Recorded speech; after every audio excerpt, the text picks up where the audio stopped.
School of magic season 2। Title पैसे गिने। शैतान नगरी के शेष सदस्य भागने में असमर्थ रहे।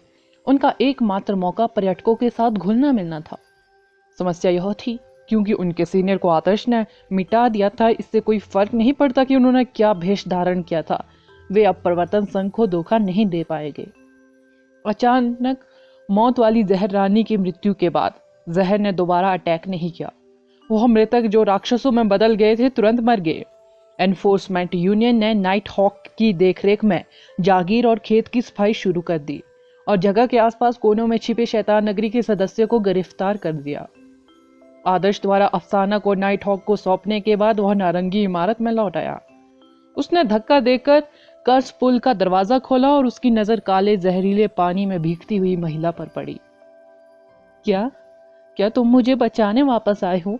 वंशिका ने आशा से पूछा। आदर्श ने सिर हिलाया। उसने उसे कर्ज पुल से बाहर निकाला और उसे एक मोटा कोट पहनाने से पहले उसकी गंदगी को धोने के लिए अगले पुल के साफ पानी का इस्तेमाल किया। उसकी त्वचा पहचान से परे झुलसी हुई थी। यह बताना कठिन था कि शापित जल का उस पर कोई दुष्प्रभाव होगा या नहीं।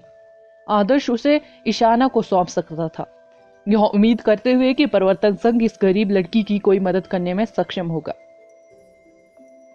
थैंक यू, वंशिका ने कहा। उसके लिए थैंक यू उसे दूसरा मौका दिया गया, भले ही वे वास्तव में एक दूसरे के करीब नहीं थे। नरेश और गरिमा भी आदर्श को धन्यवाद देते रहे। उन दोनों को इस बात का अंदाजा नहीं था कि यह जगह शैतान नगरी से जुड़ी होगी और वे इसमें फंस गए। जब उन्होंने देखा कि शैतान नगरी ने वंशिका के साथ क्या किया है तो रूहान के प्रति उनकी नफरत और भी बढ़ गई, भले ही वह पहले ही मर चुका था। जहां तक गोल्डन बैटल हंटर्स का सवाल है, उनके नेता जोगेंद्र चमत्कारिक ढंग से बच गए। क्योंकि उनकी कल्टीवेशन अपेक्षाकृत मजबूत थी, वह जहर को दूर रखने में सक्षम थे और तब तक जारी रखा जब तक आदर्श ने अचानक मौत वाली जहर रानी को मार नहीं दिया। गोल्डन बैटल हंटर्स के दुर्भाग्यों के बीच यह सौभाग्य का स्थान था, क्योंकि उनके नेता जोगेंद्र उनके आध्यात्मिक स्तंभ थे। हालांकि ऑपरेशन में उनके द्वारा खोई गए सदस्यों की संख्या को देखते हुए वे लगभग पूरी तरह से मिटा दिए गए थे। उनके बहुत सारे लोगों का बलिदान दिया गया था, भले ही वे केवल शैतान नगरी की एक छोटी सी शाखा के खिलाफ जा रहे थे। उन्होंने वास्तव में अपने लापरवाह दृष्टिकोण के लिए एक बहुत बड़ी कीमत चुकाई है। जोगेंद्र और पल्लव आदर्श और उनकी टीम के प्रति पूरी तरह से आभारी थे। सच तो यह था कि उन्हें पहले से पता नहीं था कि इसमें अन्य हंटर भी शामिल थे। तो आप प्रतिष्ठित हीरो हंटर एजेंसी से है। आपकी मदद के लिए शुक्रिया नवयुवक, अन्यथा हम सब यहीं मरने वाले थे। हम अपने भाइयों को दफन भी नहीं कर सकते और अब उनके परिवारों को राहत राशि भी नहीं बांट सकते। आप स्पष्ट रूप से गोल्डन बैटल हंटर्स के रक्षक हैं। यदि आपको किसी सहायता की आवश्यकता है तो बस शब्द कहे। जोगेंद्र ने अपनी चोटों से उभरने के बाद आदर्श के कंधे को थपथपाते हुए उससे ईमानदारी से कहा, जब आप शैतान नगरी के विरुद्ध जा रहे हो तो अधिक सतर्क रहे। इस शाखा का सबसे मजबूत व्यक्ति केवल एक एडवांस लेवल का ब्लू डीकन है, फिर भी वह इतनी सारी मौतों करने में सक्षम था। आदर्श ने बुद्धिमानी से सलाह दी। गोल्डन बैटल हंटर्स वास्तव में अपने दृष्टिकोण के साथ बहुत लापरवाह थे और शैतान नगरी के जंगली पलटवार से आश्चर्यचकित रह गए। यह लगभग आपदा में समाप्त हो गया था क्योंकि जहर अन्य स्थानों पर फैल गया होगा। सौभाग्य से वे इसे खत्म करने और अपराधी अफसाना को गिरफ्तार करने में सफल रहे। आदर्श ने बाकी सब कुछ परिवर्तन संघ पर छोड़ने का फैसला किया। वे पीड़ितों, लाशों और घटना को आकर्षित करने वाले प्रचार को संभालेंगे।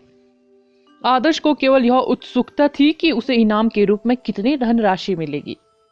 आदर्श ने निसंदेह शैतान नगरी की शाखा को एक बार फिर से मिटा दिया था।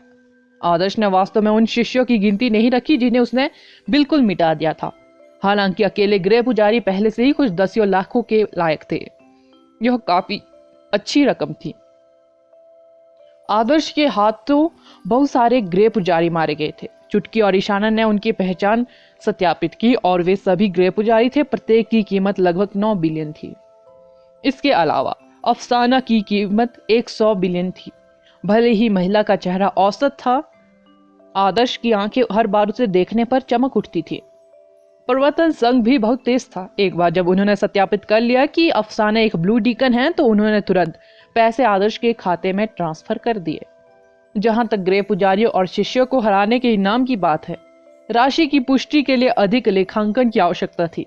आदर्श को 1 महीने में ही पैसा मिल जाएगा। चुटकी के अनुसार यह मोटे तौर पर 130 मिलियन होने का अनुमान लगाया गया था। आदर्श ने सबसे पहले नंदिनी को पैसे दिए ताकि वह गैलेक्सी वैन खरीद सके और एडवांस लेवल हासिल कर सके, अन्यथा वह राष्ट्रीय टीम के लोगों से और भी पीछे रह जाती। जब रकम 1 महीने में तय हो गई तो उसे अपना हिस्सा लेने में कोई आपत्ति नहीं थी, क्योंकि उसे अभी तक यह तय नहीं करना था कि वह इसका उपयोग कैसे करेगा। ऐसा नहीं था कि उसे पता नहीं था कि इसे कहाँ खर्च करना है। ऐसी बहुत सी जगहें थी जिन पर उसे यह खर्च करना था। सबसे पहले लिटिल फ्लेम बेले बस एक अथाह छेद थी। उसकी प्यारी बेटी अब फायर सोल सीड्स खाने की स्थिति में पहुंच गई थी। वह 10 लाख से केवल 6 टिन दूध पाउडर खरीद सकता था। यह इस बात की गारंटी देने के लिए कहीं भी पर्याप्त नहीं था कि लिटिल फ्लेम बेले अपने अगले चरण तक पहुंच सकती है। आदर्श को भी अपने समनिंग एलिमेंट को नेबुला को एक आकाश गंगा में सुधारने की आवश्यकता थी ताकि वह एडवांस समनिंग स्पेल डाल सके। शैडो एलिमेंट को भी अपग्रेड की आवश्यकता थी। आदर्श को अपने शिक्षक का यह उल्लेख याद आया कि एडवांस लेवल पर पहुंचने के बाद शैडो एलिमेंट में भारी बदलाव का अनुभव होगा। स्पेस एलिमेंट और भी अधिक धन की आवश्यकता थी।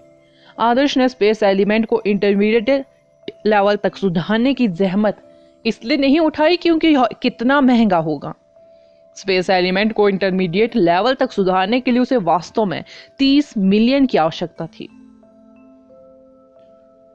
मुझे लगभग 130 मिलियन मिलना चाहिए। मैं हंटर का काम करके जो पैसा कमाऊंगा उसे लिटिल फ्लेम बेले के मिल्क पाउडर को कवर कर पाता हूँ। मैं शैडो एलिमेंट को एडवांस लेवल तक सुधारने की कोशिश करने के लिए गैलेक्सी वैन पर 100 मिलियन खर्च करूंगा और शेष 30 मिलियन स्पेस एलिमेंट और इंटरमीडिएट तक पहुंचाने में खर्च कर सकता हूँ। एक अतिरिक्त स्पेस एलिमेंट स्पेल होने से मेरी ताकत में भी काफी वृद्धि होगी, आदर्श ने खुद से कहा। नंदिनी एकांत में कल्टीवेशन करने चली गई। वह अपने प्रयास को लेकर काफी चिंतित लग रही थी क्योंकि वह वास्तव में जरूरत से ज्यादा 1 सप्ताह के लिए एकांत में चली गई थी। इस बीच आदर्श को पैसे मिलने तक का इंतजार करना पड़ा। उसे अचानक याद आया कि उसे अभी तक राष्ट्रीय ट्रेनिंग हॉल में पंजीकरण नहीं कराना है। शायद ट्रेनिंग हॉल के सलाहकार ने उसका नाम भी हटा दिया गया था। आदर्श ने दोपहर का समय चुना और जल्दी से नेशनल हॉल की ओर चल दिया। वह शंघाई से काफी परिचित था, इसलिए उन्हें जगह ढूंढने में कोई परेशानी नहीं हुई। वह तैरते हुए गोले के साथ इमारत में घुस गया और उसने काले रंग के विदेशियों की एक टीम को भी उसकी ओर आते देखा।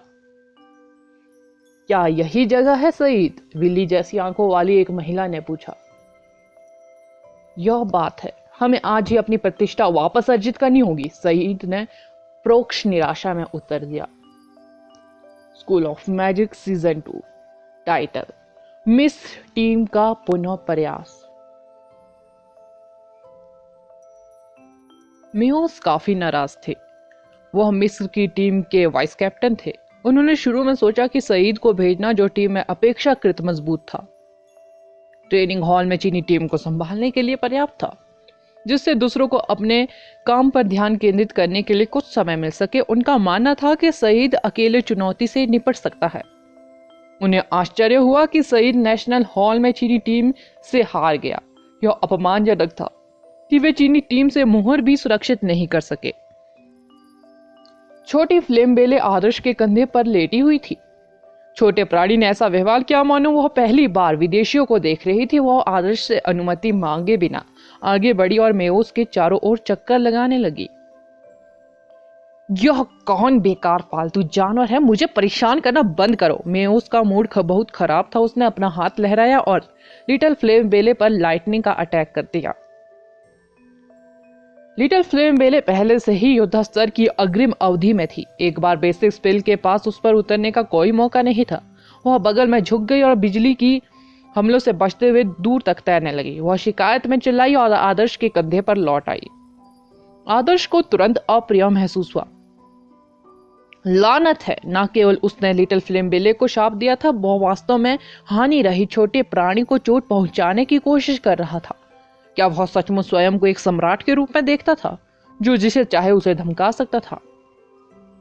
तुम, हाँ तुम, चारों ओर देखना बंद करो, मैं तुम्हारी बात कर रहा था। क्या तुम जीने से थक गए हो? मेरी प्यारी लिटिल फ्लेम बेले को धमकाने की तुम्हारी हिम्मत कैसे हुई? आदर्श इस बात की परवाह किए बिना आगे बढ़ गया कि समूह में कितने लोग हैं। आदर्श अंग्रेजी में बात कर रहे थे, उसे यह सुनिश्चित करना था कि ये विदेशी उसे समझ सके। उसने विदेश में कभी किसी को इतनी आत्म संतुष्टि से काम करते नहीं देखा था। और तुम कौन हो? मेयोस ने निराश होकर अधीरता पूर्वक जवाबी हमला किया। कुतिया, तुम्हें वास्तव में शो प्रस्तुत करना बहुत पसंद है ना? क्या तुम्हें विश्वास है कि मैं तुम्हें एक ही मुक्के से तुम्हारे देश वापस खदेड़ सकता हूँ? आदर्श एक गुस्सैल स्वभाव के भी व्यक्ति थे।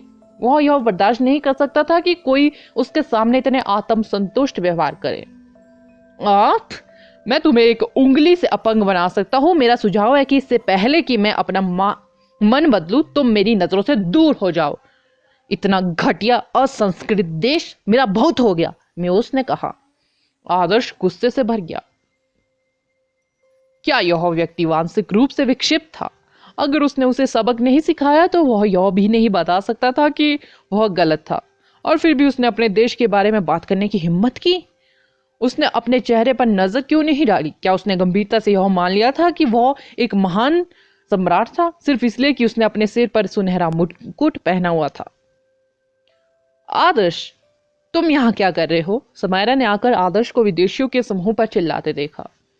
समायरा ने शुरू में सोचा कि आदर्श ही वह व्यक्ति था जिसने समस्या शुरू की थी। हालांकि जब उसने समूह में एक परिचित व्यक्ति को देखा, उसका चेहरा काला पड़ गया। सईद, मिस्री खिलाड़ी से चीनी टीम में सभी लोग नफरत करते थे। वह फिर भी यहाँ क्यों था? यहाँ तक कि वह एक पूरी टीम में भी ले आया था। आप यहाँ क्या कर रहे हो? क्या चुनौती खत्म नहीं हुई? समायरा ने अप्रिय स्वर में पूछा।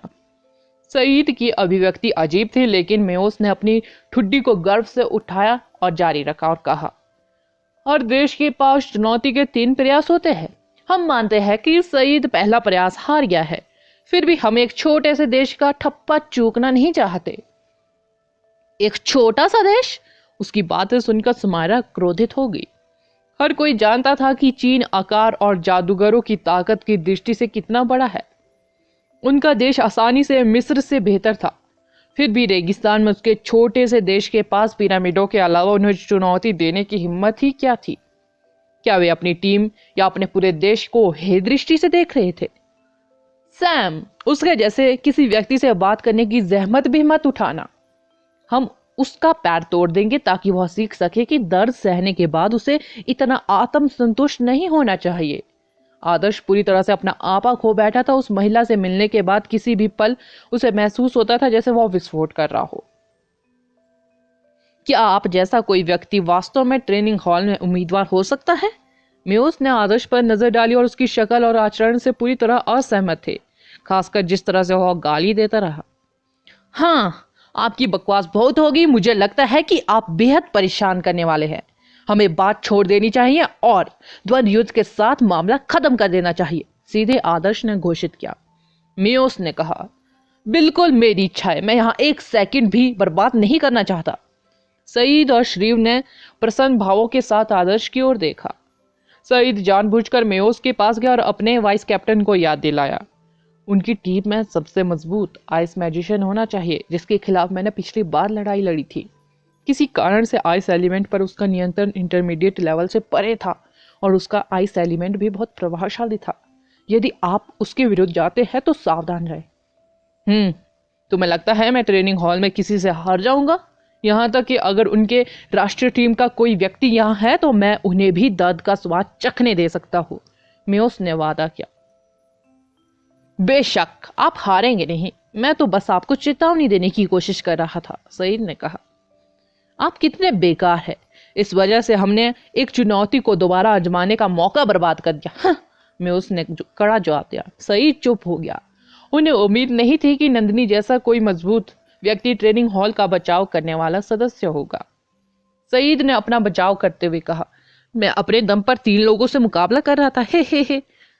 तो इस गधे के बारे में क्या? मेयोस ने आदर्श की पीठ की ओर इशारा करते हुए कहा। मुझे नहीं पता, मैंने उसे पहले कभी नहीं देखा था। उसके बारे में चिंता मत करो। मुझे पता है कि कम से कम वो टीम में सबसे मजबूत खिलाड़ियों में से एक नहीं है। अगर आइस वाला मैजिशियन नहीं होता तो मैं उन सभी को आसानी से कुचल सकता था। सईद मुस्कुराया। मैंने सोचा था कि वह उनकी टीम में कोई अच्छा व्यक्ति था, लेकिन यह पता चला कि वह सिर्फ एक यादृच्छिक आदमी है। हाँ, मेयोस ने तिरस्कार पूर्वक कहा। यहाँ तक कि उनकी टीम का सबसे प्रतिभाशाली व्यक्ति भी आपसे अतुलनीय है। तुम्हें अंदाजा नहीं कि तुम कितने ताकतवर हो। ऐसा लगता है कि सईद को मेयोस के प्रति कुछ स्नेह था।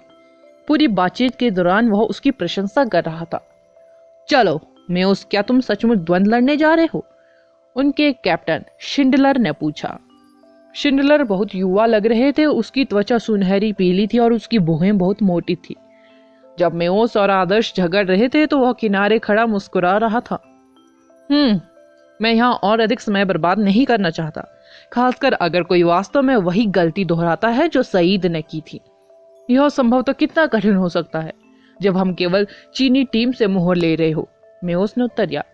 ठीक है, आप हमारा प्रतिनिधित्व करेंगे। मिस्र की टीम नेशनल हॉल में घुस गई। किसी कारण से उनके चेहरों पर गर्व और तिरस्कार झलक रहा था, जैसे वे राजकुमारों और राजकुमारियों का समूह हो। प्रशिक्षक बाई ने तुरंत घमंडी मूर्खों पर ध्यान दिया। इस बीच रीना का चेहरा, जो ज्यादातर पिछली चोटों से उभर चुका था, जैसे ही उसने सईद को देखा तुरंत पीला पड़ गया। वह अभी भी अपनी टूटी हुई हड्डियों के खून की नसों में छेद होने के दूसरेपन से उबर नहीं पाई थी। School of magic season 2, title 1 versus 3। यह फिर से वही मिस्र है।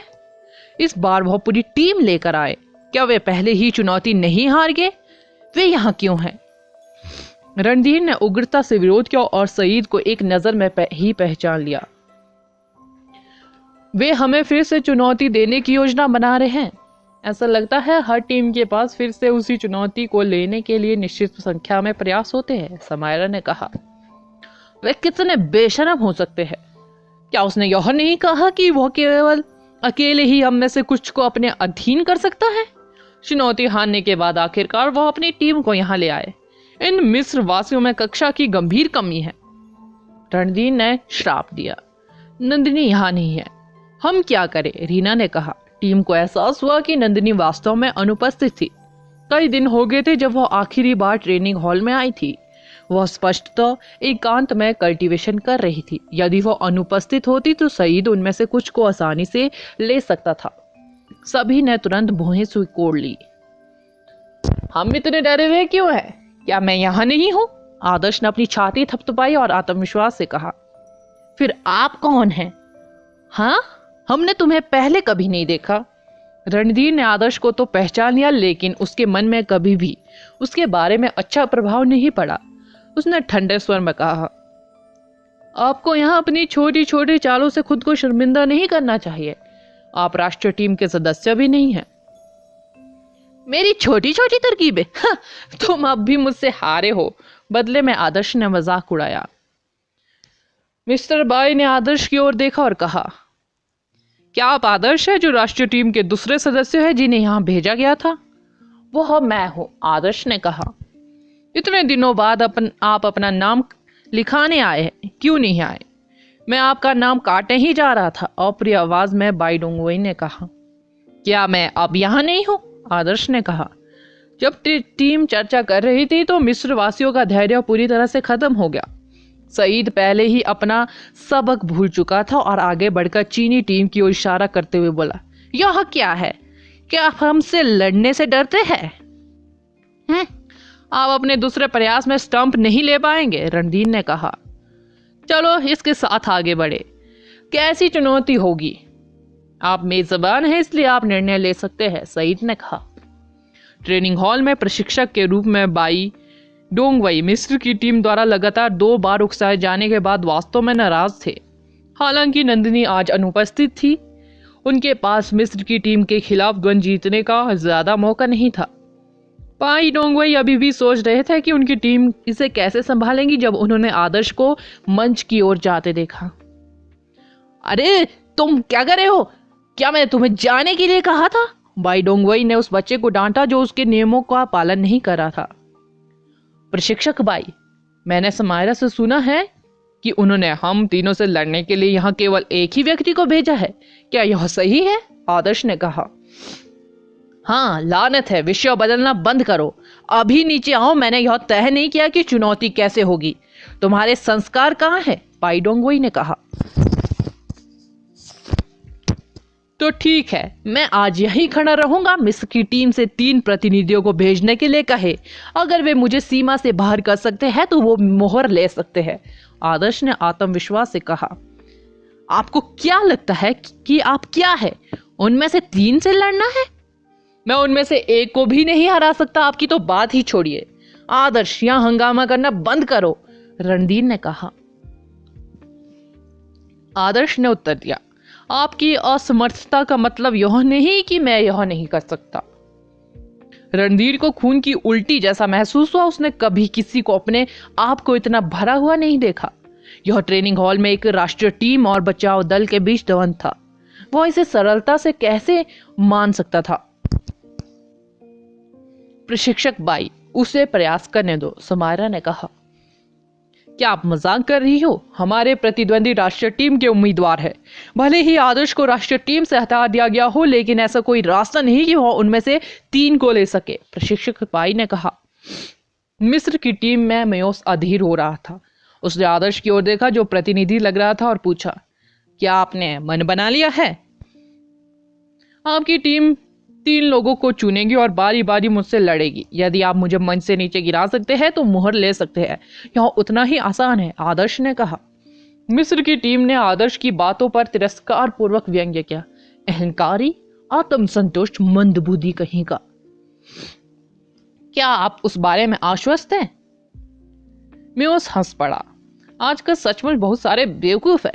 क्या ट्रेनिंग हॉल का बचाव करने वाली टीम में किसी ने अपने ट्रेनिंग टीम के 3 सदस्यों को चुनौती देने के लिए कहा था? तुम्हारी बकवास में क्या है? जल्दी करो और किसी को मंच पर भेजो। मैं आप सभी की बकवास को दूर करने के लिए इंतजार नहीं कर सकता। काम पूरा होने के बाद अपना सामान पैक करे और निकल जाए। चीन आपका स्वागत नहीं करता। आदर्श का मुंह गैटलिंग गन की तरह था जिसने मिस्र की टीम को एक पल में आग लगा दी। हमें उसे वह देंगे जो वह चाहता है, क्योंकि उसने इसके लिए कहा है। मैं उस पहले मुझे उसकी देखभाल करने दो। सईद ने स्वेच्छा से काम किया। ठीक है, मुझे मानसिक रूप से विक्षिप्त आदमी से लड़ने में कोई दिलचस्पी नहीं है। वह इस नतीजे पर पहुंचे थे कि चीनी लड़के के सिर में कुछ गड़बड़ है। यह कहने की आवश्यकता नहीं कि राष्ट्रीय टीम के उम्मीदवार ट्रेनिंग हॉल की रक्षा करने वाले लोगों की तुलना में अधिक मजबूत थे। सईद उनकी टीम में काफी मजबूत थे। उनके लिए अकेले 3 रक्षकों को चुनौती देना उचित था। हालांकि एक डिफेंडर ट्रेनिंग टीम राष्ट्रीय टीम के 3 सदस्यों को चुनौती दे रहा था, एक मौका भी नहीं। सईद पहले से ही स्थिति में आगे बढ़ रहा था। उन्हें इस बात का एहसास भी नहीं हुआ कि चीनी टीम अभी तक सहमत नहीं हुई है। प्रशिक्षक बाई को लगा कि उसकी दिल में दर्द हो रहा है। आखिर यह बच्चा कहां से आया? उन्होंने न केवल नियमों की अवहेलना की, बल्कि उन्होंने ट्रेनिंग हॉल को पूरी तरह से अपने घर की तरह माना। नियमों का पर स्वयं निर्णय ले लिया। बाई डोंगवई इस प्रहसन को खत्म करने की कोशिश करते हुए आगे बढ़े, आश्चर्यचकित होकर। आदर्श ने अपना सिर उसकी ओर घुमाया और कहा, प्रशिक्षक बाई, अब समय आ गया है कि आप हमारे लिए जज बन सकते हैं। बाई डोंगवई चौंक गए। इससे पहले कि वो अपने विचार एकत्र करते, आदर्श पहले से ही फायर का मैजिक कर रहा था। उसकी मुट्ठी से तेज लपटें निकली और मिस्र की टीम के प्रतिनिधि सईद पर उड़ गई। धिक्कार है, मैंने यह भी नहीं कहा कि तुम शुरू कर सकते हो। बाई डोंगवई अवाक रह गए। सईद को भी कोई परवाह नहीं थी। उनके प्रतिद्वंदी ने पहले ही अटैक कर दिया था। क्या वह गंभीरता से न्यायाधीश द्वारा द्वंद्व युद्ध की शुरुआत की घोषणा की प्रतीक्षा करेगा? जैसे ही उसने आदर्श की जादुई रोशनी देखी तो उसने प्रतिक्रिया व्यक्त की। वह शैडो में बदल गया और तेजी से आदर्श से दूर चला गया। सईद शैडो एलिमेंट के साथ बस इतना ही कर सकता था, उसकी असली ताकत डेड एलिमेंट थे। जल्द ही मार्शल आयरन मम्मी को समन किया गया। सईद एक सुरक्षित कोने में छिप गया और आयरन मम्मी को आदर्श से लड़ने का निर्देश दिया। स्विफ्ट स्टारवुल्फ, इस बेचारी मम्मी के साथ कुछ मजा करो। आदर्श के पास उसके अधीनस्थ भी थे। उन्होंने तुरंत स्विफ्ट स्टारवुल्फ को समन किया। स्विफ्ट स्टारवुल्फ एक मजबूत योद्धा स्तर का प्राणी था। हालांकि यह आयरन मम्मी से थोड़ा कमजोर था, फिर भी यह उससे जल्दी नहीं हारता। धत तेरे की, सईद को उम्मीद नहीं थी कि आदर्श के पास भी समनिंग एलिमेंट होगा।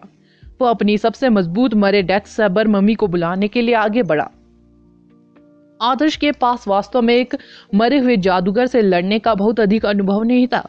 वो आश्चर्यचकित रह गया जब उसने देखा कि डेथ सेबर मम्मी की ताकत कमांडर लेवल के प्राणी के अविश्वसनीय रूप से करीब थी। इसमें कोई आश्चर्य नहीं कि यह लड़का अकेले ही 3 लोगों को हराने में सक्षम था। डेथ सेबर मम्मी स्पष्ट रूप से इंटरमीडिएट मैजिशियनों के बीच हावी होने में सक्षम थी। हालांकि आदर्श की नजर में डेथ सेबर मम्मी उसके लिए कोई खतरा पैदा करने में असमर्थ थी। वास्तविक कमांडर लेवल के प्राणी की तुलना में यह अभी भी कुछ भी नहीं था। अगला एपिसोड जानने के लिए बने रहे मेरे इस चैनल के साथ। Thank you.